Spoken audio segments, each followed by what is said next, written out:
Durmiendo. Muy buenos días, iglesia de Gólgota. Eso, así, con esa energía, es que a uno le gusta venir a la iglesia. Querida familia, ya hoy es mi último día en este lugar y da nostalgia. Yo soy de llorar mucho y espero que no lloremos ahorita. Da nostalgia porque es gente nueva que uno conoce, gente que queda marcada en la vida de uno y que quizás la próxima vez que nos volvamos a encontrar será en la Canaán celestial. ¿Cierto? Porque ese es el pasar del predicador. Viene y así como llega, se va. Y vendrán más, vendrán otros y quién sabe yo cuándo me vuelvan a ver por acá. Quizá ya para la próxima vez que yo venga, ya Kevin estará casado. ¿Cierto, Kevin? Sí, con 2 hijos. ¿Cierto? Y es gratificante haber estado con ustedes aquí. Esperamos con la ayuda de Dios, si nos volvemos a encontrar, aún sigamos compartiendo el mensaje de Dios. Que eso es lo más importante. Yo siempre suelo iniciar la predicación con una historia. Me gusta. Y hoy vengo a hablarles acerca de un joven, un niño, nacido en un hogar humilde. Este niño tuvo la suerte de nacer en un hogar humilde. ¿Por qué digo la suerte? Porque a veces, hoy en día hay niños que nacen y sus padres, ¿qué? Los abandonan. Por eso hoy digo que ustedes tienen la suerte de haber nacido en un hogar con padre y madre. Y tienen que estar orgullosos de eso. Sin importar dónde vivan.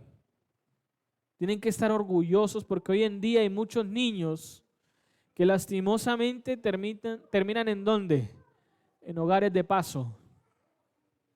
Deseando en algún momento haber tenido una madre o un padre. Y ustedes dirán, ¿qué es un hogar de paso? Kevin hizo como que, ¿qué es eso? Un hogar de paso es a donde llevan a los niños que no tienen padre y madre y les dan unos padres, ¿qué? Adoptivos o temporales. Hoy aquí en Colombia existe un sistema que se llama el ICBF, ¿cierto? Todos los conocemos, ¿cierto? Que esa es la entidad gubernamental que queda a manos de estos niños. Resulta que este joven nace en el lugar más humilde de todo el mundo. Ya ustedes irán asemejando quién es. Nace en donde usted menos se lo espera. Yo nací, espérenme a ver si me acuerdo el nombre del hospital, ni me acuerdo. Allá en Bucaramanga hay un hospital que se llama, hay una clínica, se llama la Clínica San Luis. Allá es donde mayormente nacen todos los niños. Allí nací yo. Pero este niño tenía la particularidad que no nació ni en una clínica ni en un hospital. Este niño nació ¿dónde? Ya ustedes lo asemejan. ¿En un qué? En un pesebre. Su madre, una mujer joven. Su padre, un hombre ya de edad. José era mayor ¿para quién? Para María. María, una mujer joven, no tenía, digamos, por ahí que podía tener ¿qué? Por ahí unos 21 años. Y José ya era un hombre avanzado ¿de qué? De edad. Aún así el Señor visita el hogar de esta mujer y le dice, prepárate porque tú vas a recibir ¿a quién? Al Salvador de este mundo. Y ustedes dirán, pero ¿por qué María? ¿No se supone que tenía que ser alguien del linaje de David? Si ustedes miran la historia, María no era del linaje de David. ¿Quién pertenecía realmente al linaje de David? José. Entonces usted se preguntará por qué, si se supone que tenía que pertenecer del linaje de David, ¿por qué fue escogida María, una mujer que no pertenecía a ese linaje? Resulta y pasa que el Señor Dios no simplemente había visto que tenía que pertenecer a un linaje, sino que su corazón tenía que ir conforme a ¿qué? A la voluntad de ¿quién? A la voluntad de Dios. El que sí era perteneciente al linaje de David era José. Por lo tanto, cuando María va y se le presenta a José y le dice, vamos a tener un bebé. Sí, inmediatamente, ¿cómo? Tenía que María haberle explicado, no, es que mira que el Señor me visitó. Me dijo, vamos a tener un hijo, que su nombre será ¿cómo? Emmanuel. ¿Qué significa cómo? Dios con nosotros. Emmanuel. Este joven nace en uno de los peores lugares que podía existir, un pesebre. Y ustedes se imaginarán, perdón que se me lengua la traba. Ustedes se imaginarán cómo es un pesebre, ¿no? Un lugar lleno de animales, de mal olor, porque era un lugar donde los animales se guardaban y todo, las heces, la orina, todo se hacía allí. Pero resulta y pasa que a ellos los llevó a terminar en ese lugar, ¿quién? Un señor, ¿cierto? ¿Quién era ese señor? Resulta y pasa que en aquella época existía un emperador tan poderoso que sentía envidia porque había escuchado que el Redentor, el Rey de Reyes, habría de nacer. El problema es que este emperador esperaba que ese fuera de un linaje ¿qué? Real. Esperaban a un rey de manera ¿qué? Literal. Entonces él siente envidia y lo primero que hace es ir a ¿qué? Ir a matar a toda la primogenitura que había nacido o que estaba por nacer. ¿Por qué? Porque él no quería que nadie más le arrebatara ¿qué? Su lugar. Inmediatamente estos padres, al enterarse de la barbaridad que este hombre había mandado hacer, tienen que empezar a huir. Y terminan llegando a una ciudad llamada ¿cómo? Belén. Esa ciudad no quería recibir a nadie. Los lugares estaban llenos donde eran los hoteles. Eso estaba llenísimo. Exactamente. Entonces, ¿cómo? María empieza a entrar en labores de parto. E inmediatamente tienen que encontrar un lugar para ella ¿qué? Para ella dar a luz. Y ahora usted, ¿cuántas son madres aquí? Varias, ¿cierto? Aquí hay varias que son madres. No, usted es bien madre. Y usted se imaginará, en ese tiempo sin medicina moderna, hoy en día puede que sea doloroso, ¿cierto? Dar a luz es doloroso. Pero al menos a ustedes tratan de aliviarle el dolor un poquito. Pero en ese tiempo, ¿qué medicina para el dolor existía? Ninguna. Esa mujer tiene que pasar por unos dolores inmensos con tal de que ese niño ¿qué? Naciera con bien. Y nace ese hermoso niño, así como ustedes, hermoso, bonito, simpático, así como yo, bonito, así como Kevin, simpático. Nace porque todo niño cuando es bebé es bonito, ¿sí o no? Ay, hermoso. Empiezan a crecer y ya no. La hermosura pasa a otro nivel. Que ya empiezan a hacer canciones, empiezan, ¿cierto? No, eso. Acá apenas la hermana hace, uy, no. Pero todo niño cuando bebé es hermoso, lindo, bello, precioso. Y nace este pequeño niño. un niño que sobre sus hombros cargaba la responsabilidad más grande de todos.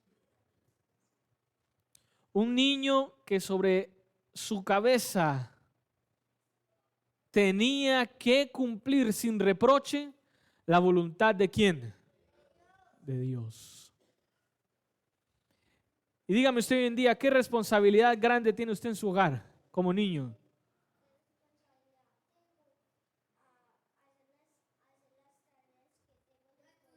Bueno, estudiar, ¿cierto? ¿Qué otra responsabilidad tienen ustedes como niños? Allá. No hacer las tareas.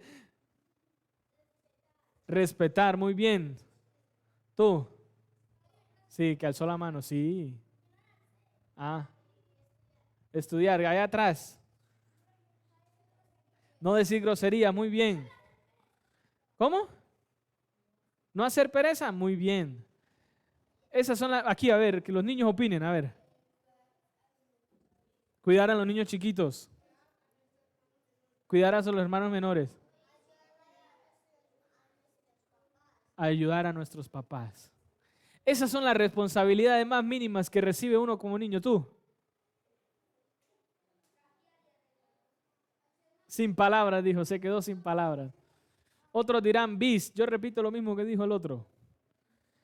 Pero la responsabilidad que ustedes tienen es grande, sí, porque ¿quién no tiene que hacer caso a sus padres? Todos tenemos que hacer caso a los padres.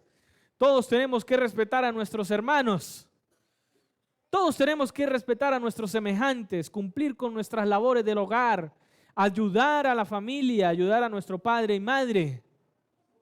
Pero la responsabilidad que este niño tenía era mucho mayor. Cargaba sobre sí la responsabilidad de en un futuro tener que ¿qué?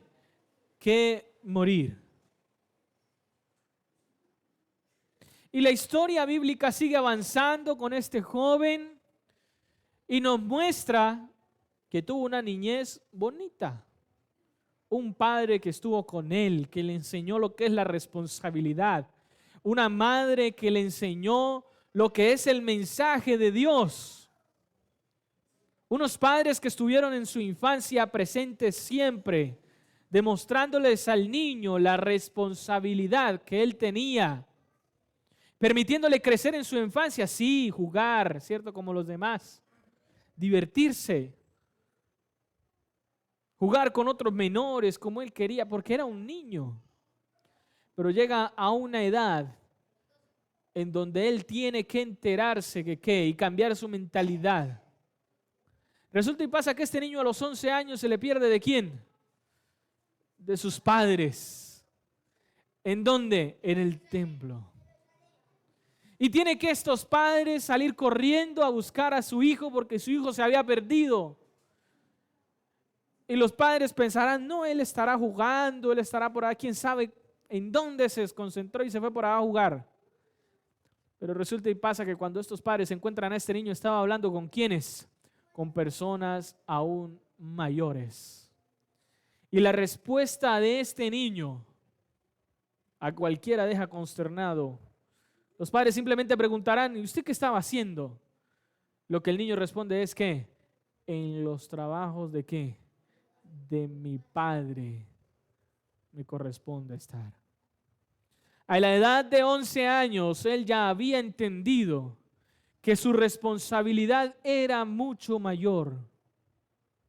Que él no había venido a este mundo simplemente ¿a qué? A jugar, a estar contento, a andar feliz.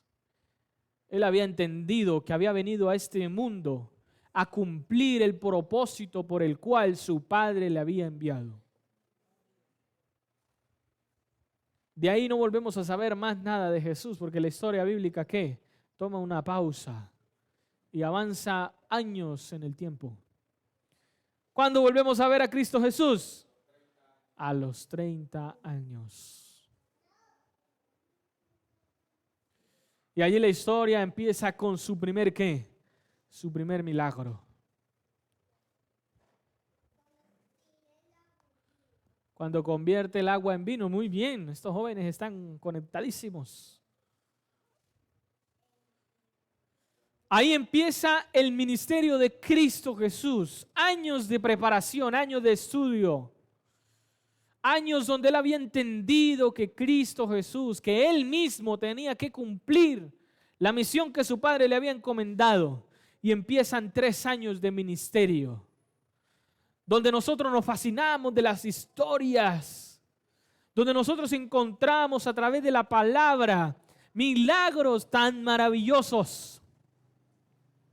Una vez nosotros nos podíamos estudiar un simposio teológico donde hablábamos de los milagros, la vez esa que se reunieron un montón de personas, mujeres, hombres mutilados, sin brazos, sin piernas.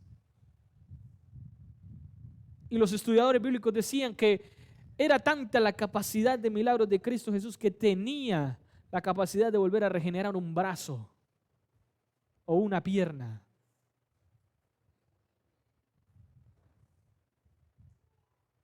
Tenía la capacidad de darle vista al ciego, la capacidad de caminar. Y una vez yo leía, cuando nos encontramos con ese hombre endemoniado, que su nombre era ¿cómo? Legión. Y cuando nosotros escuchamos que es legión, eso quiere decir que no solamente tiene uno. ¿Tiene cuántos? Tiene una cantidad enorme. ¿Y cuántos aquí han tenido experiencias con una persona endemoniada? Muchos, ¿cierto? Y los que han tenido esa experiencia, cuando uno escucha hablar a una persona de esas, ¿qué? A uno se les, mejor dicho, uno siente el frío que corre por dentro.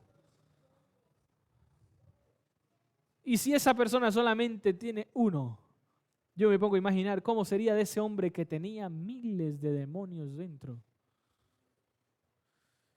Que yo me pongo a pensar, ni yo, ni usted, nadie tenía la capacidad de acercarse a ese hombre.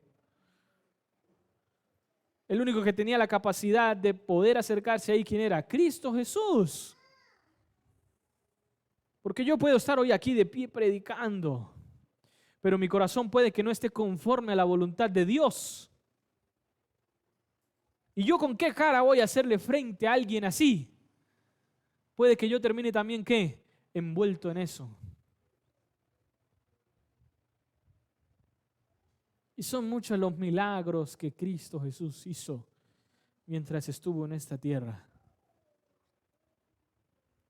Y aún así, la gente que lo vio a él hacer milagros, la gente que lo vio a él hablar de Dios, la gente que en algún momento comprendió y entendió que era el Hijo de Dios, simplemente cuando llegó la hora de su muerte, ¿qué hizo? ¿Qué hizo? Lo dejaron ¿qué? A un lado. Por eso hoy vamos a analizar la historia de ese hombre. En el libro de Mateo, el capítulo 27, nos encontramos con la antesala de lo que fue la muerte de este hombre. Ya nos damos cuenta que Pedro en el capítulo anterior le es negado ¿cuántas veces? 3 veces. Y Jesús es llevado ¿ante quién? Ante Pilato. Capítulo 27, versículo 1 de la palabra de Dios dice: cuando llegó la mañana, todos los principales sacerdotes y los ancianos del pueblo dispusieron contra Jesús un plan para entregarlo a la muerte. Los hombres que siempre estaban al pendiente de lo que era Cristo Jesús, que le seguían a donde quiera que iba para hablar, murmurar malas cosas de él, por fin habían encontrado ¿qué? La victoria. La Biblia dice que estos ancianos, estos sacerdotes fueron ante él para dictaminar su muerte. Lo llevaron atado y lo entregaron a Poncio Pilato, el gobernador de aquella época. El versículo 3 dice que entonces Judas, el que había entregado, viendo que era condenado, devolvió arrepentido las 30 piezas de plata a los principales sacerdotes y ancianos. Un hombre que había caminado con él, ¿cuántos años? 3 años y medio. ¿Por amor a qué? Al dinero. por su codicia, por su avaricia, fue capaz de entregar a ese hombre que por tantos años que anduvo con él, tuvo siempre presente que lo amaba. Y entonces es donde entra el arrepentimiento de ese hombre. ¿Qué es lo que yo he hecho? Pasa como ustedes niños cuando su papá le dice no hagan esto y ustedes lo hacen y después están ¿qué? Arrepentidos porque después viene un ¿qué? Viene un castigo. Judas entendía eso. Él había entendido que por su error, por su codicia, por su avaricia, iba a sobrevenir ¿qué? Un castigo.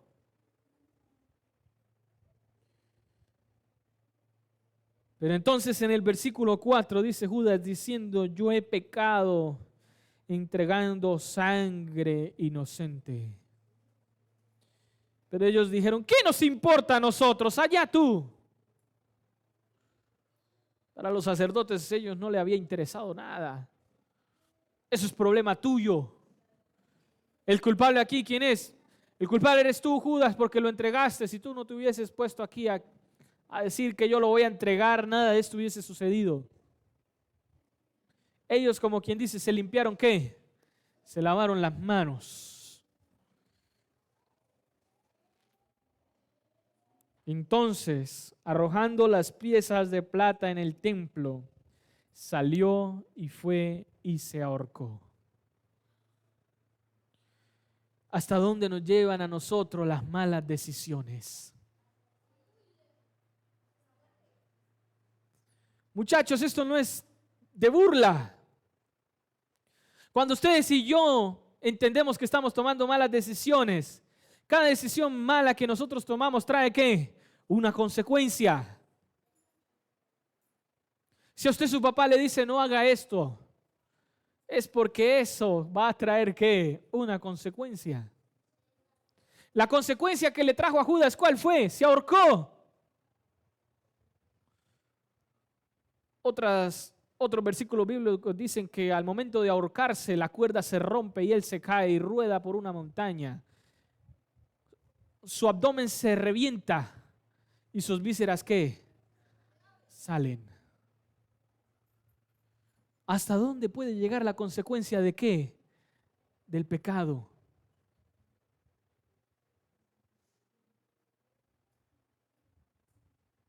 Su mala decisión, su error lo llevó a que no pensara con qué, con la cabeza. Y Satanás se aprovecha de esa oportunidad y ¿qué? Y hace que Judas tome malas decisiones, termine de embarrarla.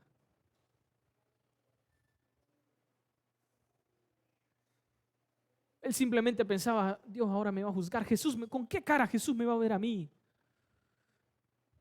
¿Tenía Judas la capacidad de arrepentirse? ¿La tenía o no la tenía? Sí. ¿Podría recibir perdón Judas? Sí. Pero simplemente él pensó, nadie me va a perdonar. Van a hablar mal de mí. Yo no quiero vivir una vida donde simplemente me sienta culpable. Y la mejor decisión que voy a tomar, ¿cuál va a ser? Ahorcarme. Y hoy en día nos pasa lo mismo. Llega un problema al más mínimo, no tienes para pagar el arriendo y dices quiero desaparecerme. Debes 5 meses de arriendo y el Señor te está pidiendo la casa. Tu hijo se enferma, no hay que comer. Y la primera decisión que tomas es, me quiero desaparecer para eliminar todas mis deudas. Es que si yo me muero, las deudas se van. O a veces no pensamos así. Es que si yo me muero, yo ya no voy a tener deudas. Y bueno, sí, usted se muere. Y ahora me vengo a acordar de lo que dijo el hermano la vez pasada en la lección de escuela sabática. Cuando una muchacha le dijo, no, que tenía ganas de morirse. Y el hermano inmediatamente le cambió su mentalidad y le dijo, pero mire, Si usted se muere porque tiene una deuda de 300,000, ahora imagínese la deuda que le va a quedar a su papá teniendo que pagar el cajón, que vale como 1,000,000, el terreno que vale tanto. Y a veces pensamos que la mejor decisión es esa, pero no pensamos en las consecuencias que vienen después. A veces no pensamos en cómo puede quedar mi padre y mi madre al yo tomar esa decisión. En el dolor tan devastador que hay. Sí, pagar el cajón se paga. Pero ¿cuándo ellos van a volver a tener a su hija nuevamente a su lado?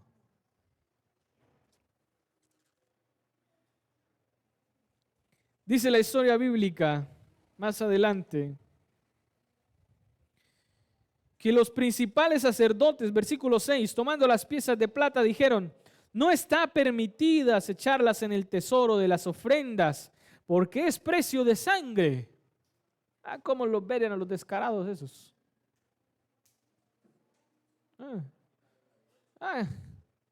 ¿Cómo lo ven? Para ellos tampoco mancharse las manos. ¿Qué dicen? No, ¿cómo se le ocurre que la vamos a echar en la ofrenda? Ese dinero está manchado con sangre, no podemos echarlo allí. Entonces, para nosotros librarnos, ¿qué hagamos? No, pongámoslo en otro lugarcito, pero no lo echemos en la ofrenda.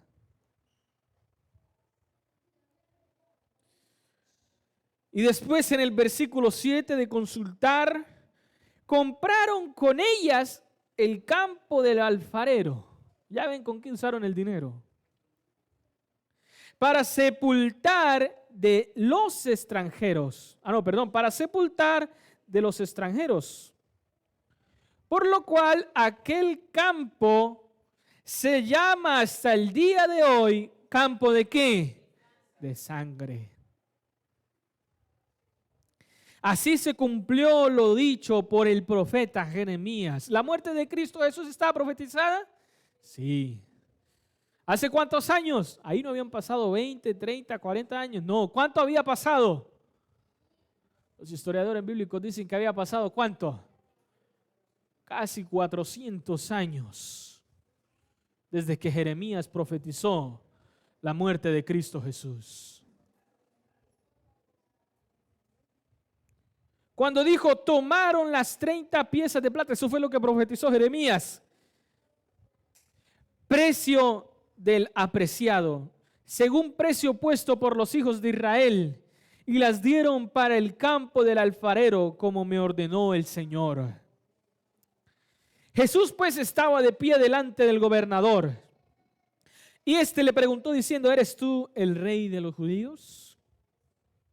Jesús le respondió: tú lo dices. Y siendo acusado por los principales sacerdotes y por los ancianos, versículo 12, nada respondió. Versículo 13 dice: Pilato entonces le dijo: ¿no oyes cuántas cosas testifican contra ti? Pero Jesús no le respondió ni una palabra, de tal manera que el gobernador estaba muy asombrado. Ahora bien, en el día de la fiesta acostumbrada, el gobernador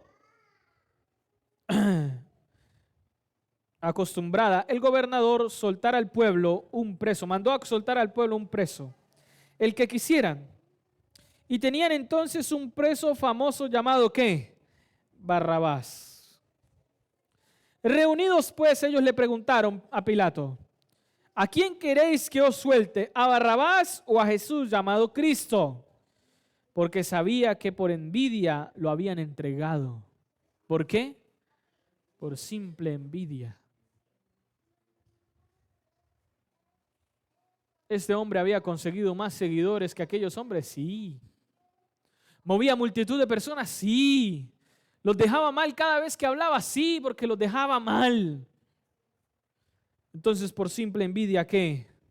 Le entregaron. Y estando él sentado en el tribunal, su mujer le mandó a decir: no tengas nada que ver con ese justo, porque hoy he sufrido mucho en sueños por causa de él. Pero los principales sacerdotes y los ancianos persuadieron a la multitud que pidieran a Barrabás y que se diera muerte a Jesús. Más adelante dice que entonces los soldados del gobernador llevaron a Jesús al pretorio y reunieron alrededor de él a toda la compañía. Lo desnudaron y lo echaron encima un manto escarlata. Pusieron sobre su cabeza una corona tejida de espinas y una caña en su mano derecha. E hincando la rodilla delante de él se burlaban diciendo: Salve, Rey de los judíos. Le escupían y tomando la caña lo golpeaban en la cabeza. Después de haberse burlado de él, le quitaron el manto y le pusieron sus vestidos y lo llevaron para crucificarle. Un estudio científico acerca del castigo que Cristo recibió hablaba de las herramientas que utilizaban en aquel tiempo. Látigos largos que en sus puntas tenían una bolita de hierro con puntas y a través del látigo pedazos de hueso afilados amarrados a ese látigo. Cuando el látigo golpeaba, hería y el hueso rasgaba.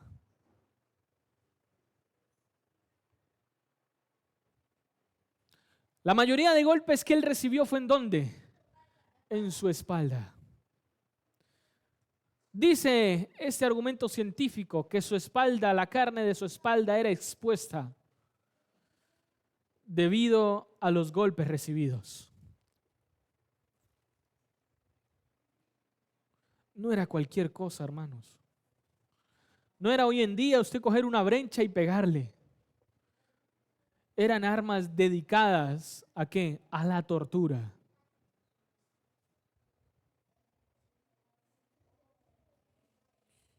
Y el versículo 32 dice que al salir hallaron a un hombre de Cirene que se llamaba Simón. A este obligaron a que llevara la cruz. Cuando llegaron a un lugar llamado como Gólgota, que significa lugar de la calavera, le dieron a beber vinagre mezclado con hiel. ¿Y saben para qué se utilizaba el vinagre mezclado con hiel? ¿Para qué? Para suprimir un poco el dolor que él sentía. Al menos sintieron misericordia.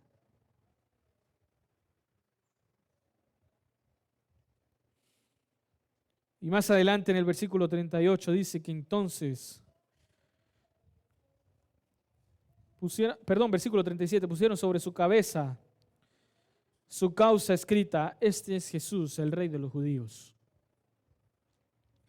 Entonces crucificaron con él a dos ladrones, a uno a la derecha y otro a la izquierda.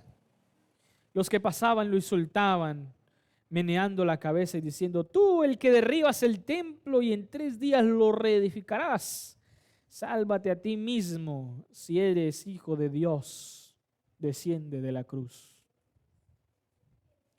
De esta manera también los principales sacerdotes, junto a los escribas, los fariseos y los ancianos, se burlaban de él y decían: a otro salvó, pero a sí mismo no se puede salvar. Si es el Rey de Israel, que descienda ahora de la cruz y creeremos en él. La incredulidad a flor de ¿qué? A flor de piel. Confió en Dios, líbrelo ahora si él quiere, porque ha dicho que es hijo de ¿quién? Es hijo de Dios. Del mismo modo lo insultaban los ladrones que habían sido crucificados con él. Y aquí es donde viene el versículo que nosotros habíamos leído. Desde la hora 6ª hubo tinieblas sobre toda la tierra hasta la hora 9ª. Cerca de la hora 9ª Jesús clamó a gran voz diciendo: Elí, Elí, lama sabactani.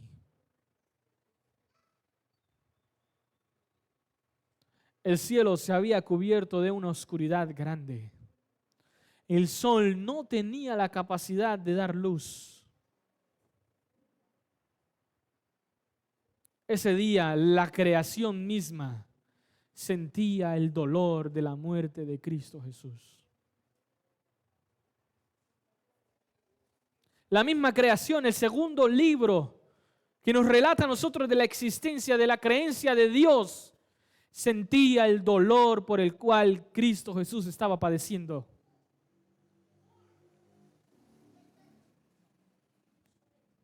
Y aquellas palabras que pronuncia Jesús, Elí, Elí, lama sabachthani. Dios mío, ¿por qué me has desamparado? Cuando nosotros estudiamos el idioma bíblico, ese abandono no era porque Dios no estaba en el lugar. Era porque los mismos pecados, la carga de pecado que Cristo Jesús tenía, lo hacía ¿qué? Alejarse de la presencia del Padre. Dios y los ángeles estaban presenciando lo que estaba aconteciendo en ese lugar. Dice la Biblia que los ángeles lloraban al ver el sufrimiento que Cristo Jesús estaba padeciendo. Su Padre, el cual le había enviado a cumplir ese propósito, también sufría al ver cómo su Hijo sufría. Simplemente que la carga de pecado que Cristo Jesús tenía no le permitía ver la presencia de Dios.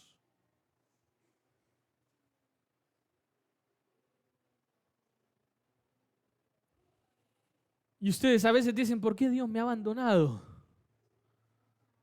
¿Por qué Dios me deja sufrir lo que yo estoy sufriendo? Y es que muchas veces tú no te has dado cuenta de la carga de pecado que a veces tú llevas encima. Y en vez de sentirte el culpable tú, le echas la culpa a Dios. Porque dices, ¿cómo así? Yo no soy hijo de Dios. ¿No se supone que Dios es el que me está ayudando? ¿Qué pasó? ¿Qué procede? ¿Por qué me está sucediendo esto? Y no analizamos la vida que nosotros llevamos. No analizamos el pecado que muchas veces ustedes y yo tenemos. Y el pecado es lo que nos hace a nosotros alejarnos de la presencia de ¿quién? De Dios. Dios estaba presenciando lo que ocurre. Y casi me caigo. Bueno, bajemos aquí escaleritas así.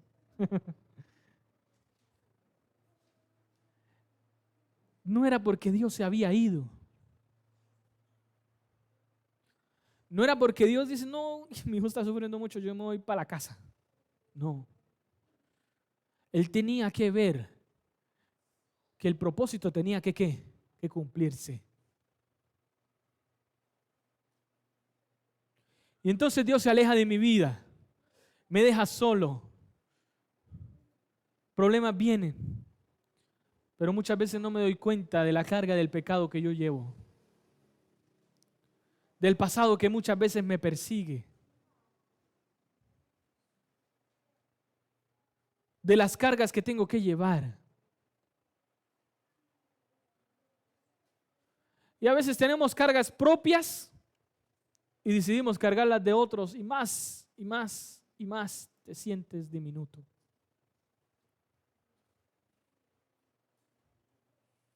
Y vienes y aconsejas al demás y le dices, tú tienes que orar para que Dios te ayude. Y tú ni siquiera oras. Le dices al otro, hay que testificar porque Dios viene pronto. ¿Cuántos dicen que Dios viene pronto? ¡Amén! Y todo el mundo dice amén, pero a la hora de salir, ¿qué pasa? No, está haciendo mucho sol, hermano. No, yo creo que dejémoslo para mañana. No, pero es que se viene un nubarrón y solamente hay una nube en el cielo. Y no salimos a cumplir lo que el Señor nos ha encomendado a nosotros. Pero vivimos cargados de problemas, vivimos cargados de situaciones y empezamos a echarle la culpa a Dios, le echamos la culpa de lo que nos ocurre. ¿Y qué pasa? Nos sentimos más y más y más cargados.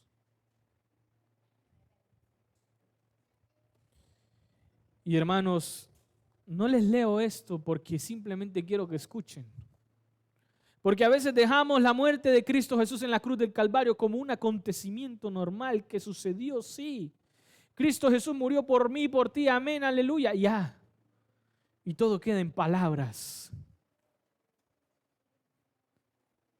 Y muchas veces no nos damos cuenta del propósito real, de lo que significó la muerte de Cristo Jesús en la cruz del Calvario.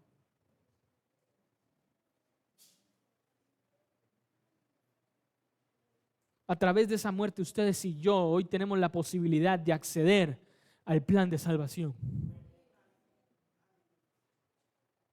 A través de esa muerte, ustedes y yo podemos gozar de una vida eterna. Pero vemos la muerte de Cristo Jesús en la cruz como algo normal. Algo que sucedió en el tiempo. Algo que sucedió hace muchos años. Hermanos, la muerte de Cristo en la cruz no fue algo en vano.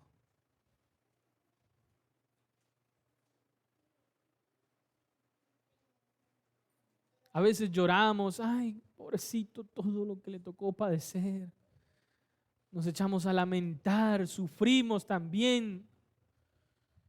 Pero cuando llega el momento real de evangelizar, de proclamar la palabra de Dios, ¿qué pasa? Nos echamos para atrás. Y a veces somos tan incrédulos que decimos, no, es que la obra hoy en día no avanza. Es que hoy el evangelio se está quedando, la iglesia se está enfriando. Pero muchas veces no nos damos cuenta que la causa del enfriamiento dentro de la iglesia, el mayor culpable es ¿quién?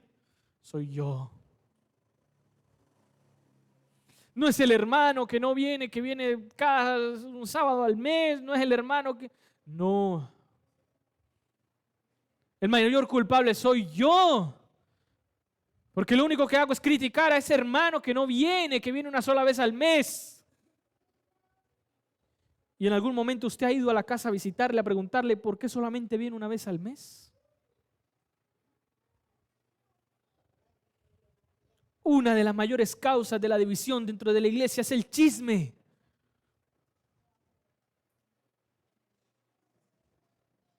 ¿Y qué estamos haciendo nosotros? Aquí a veces nos ponemos a reflexionar y decimos, sí, tiene razón el pastor. Pero llegamos a la casa y, ¿sí vio la hermana el vestido que tenía? ¡Ay, no! ¿Sí vio que el hermano pasó a plataforma sin corbata? ¡Ay, no! ¡Tremendo! Y se dan golpes de espalda.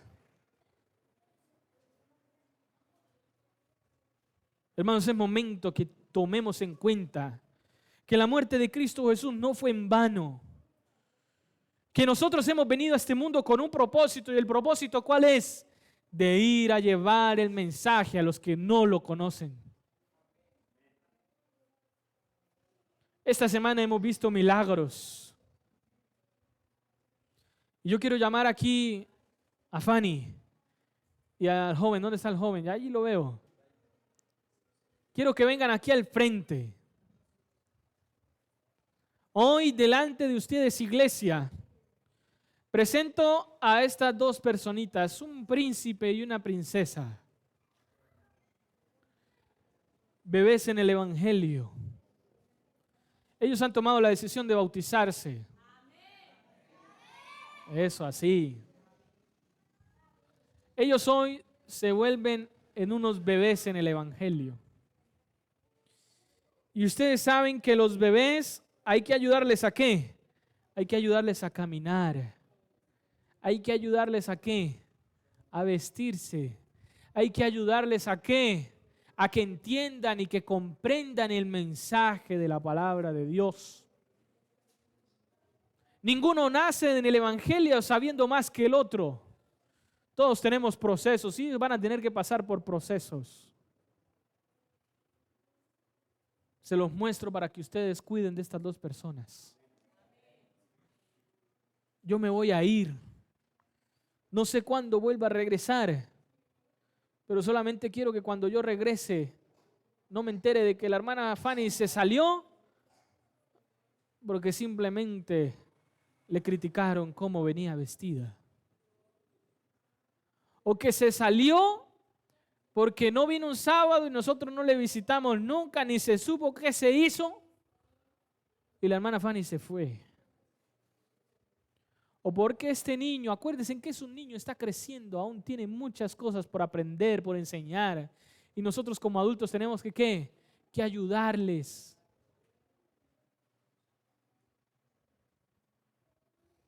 Ellos son bebés en el Evangelio.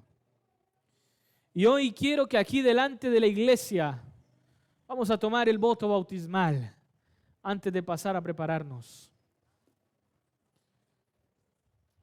Y van a levantar su mano derecha de esta manera. ¿Listo? ¿Sí me viste cómo la vas a levantar? Así, ¿listo? Cada vez que yo lea un voto, ellos levantarán su mano y así aceptarán a Cristo Jesús. Aceptan a Jesucristo como su Señor y Salvador personal y desean vivir una relación salvadora con Él. Amén. ¿Cuántos dicen amén? Aceptan las enseñanzas de la Biblia según se expresan en la Declaración de Creencias Fundamentales de la Iglesia Adventista del Séptimo Día y se comprometen por la gracia de Dios a ordenar su vida en armonía con las dichas enseñanzas. Amén. Desean ser bautizados como una manifestación pública de su creencia en Jesucristo. Ser aceptados en la comunión de la Iglesia Adventista del Séptimo Día y apoyar a la iglesia y a la misión de la misma como fieles mayordomos mediante su influencia personal, diezmos y ofrendas y una vida en servicio. ¿Cuántos dicen amén? Hoy Fanny, ¿cómo te llamas? Breiner, han aceptado bautizarse en el nombre del Padre, del Hijo y del Espíritu Santo. ¿Cuántos dicen amén? Amén. Hermanos, y si hay alguno más, aún hay espacio, ¿no, hermano Víctor? Aún espacio, para hay otro más. Si hay alguna otra persona que quiere hoy tomar decisiones correctas, lo pueden hacer. Este es un joven que apenas está comenzando a vivir. Y esta es una princesa que ya ha vivido muchas experiencias y que aprende a reconocer que Dios es su único Dios y Salvador. Mientras nos vamos preparando, vamos a pedirle a los hermanos que van a tener, que nos canten unos himnos, mientras nos preparamos para este momento. Que el Señor les bendiga.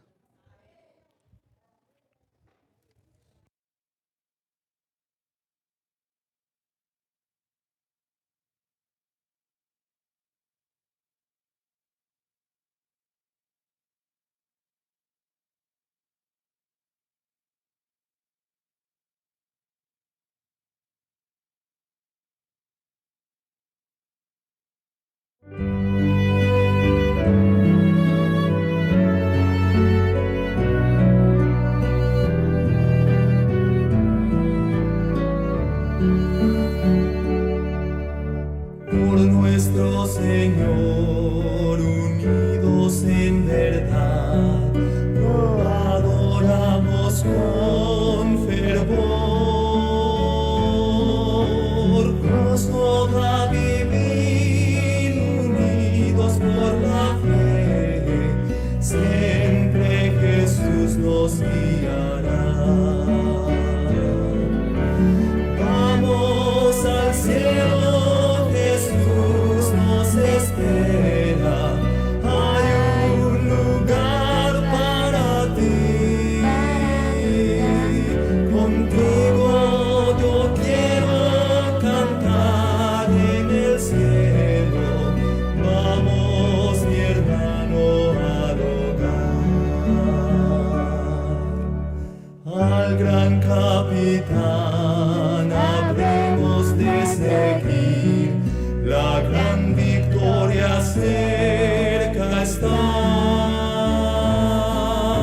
sin vacilación al cielo vamos y que nadie falte allá.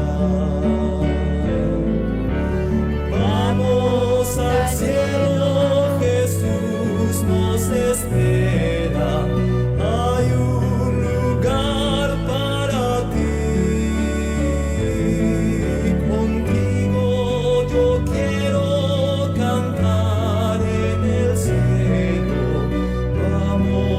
mi hermano